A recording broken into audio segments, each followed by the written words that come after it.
Hasina fascist হাসিনার আমলে হয়তো কেউ কথা বলতে পারে নাই, কারণ শেখ হাসিনা গোটা রাষ্ট্রটাকে জিম্মি করে রেখেছে।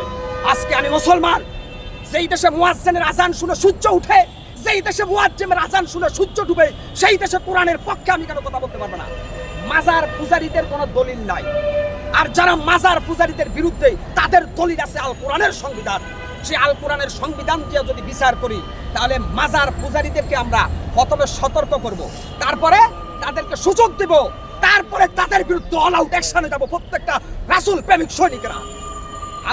আল্লাহ স্পষ্ট কোরআনে বলেছে যে খবরদার শিরক করো না, শিরক করবা না। আমার হায়াতের মালিক, আমার মওতের মালিক, সবকিছুর মালিককে আল্লাহ। এই বাটপারের বাচ্চারা আরেকটা ব্যাখ্যা দিচ্ছে আমাদেরকে যে উসিলা ছাড়া কোনো কিছু হয় না। আমরা যেহেতু গুনাহগার, ওলিয়া আউলিয়ার উসিলায় আল্লাহ আমাদেরকে একটু মাফ করে দিবে। ওই বেড়া বাটপার ফজরের নামাজের সময় মসজিদে ঢুকা আল্লাহর কাছে হাত তোলা, আল্লাহ মাফ করবে। তোর এই ভান্ডাবাজি বাটপারি বন্ধ কর বেটা। কোন মৃত মানুষের উসিলায় দোয়া করার জন্য আল্লাহ নিষেধ করছে।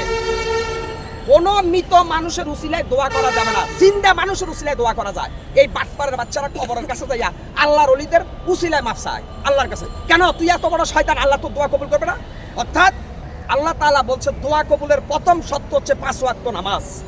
দোয়া কবুলের প্রথম শর্ত পবিত্রতা অর্জন করে আল্লাহর কাছে সেজদা দেওয়া, তাহলে আল্লাহ দোয়া কবুল করবে। কিন্তু এই গাঞ্জাখোর বাটপারের বাচ্চারা কয় দোয়া কবুলের জন্য নাকি শাহজালাল লাগবে। আরে বেটা, শাহজালাল কি ওখানে আছে না আল্লাহর জান্নাত আছে? তুই জানোস?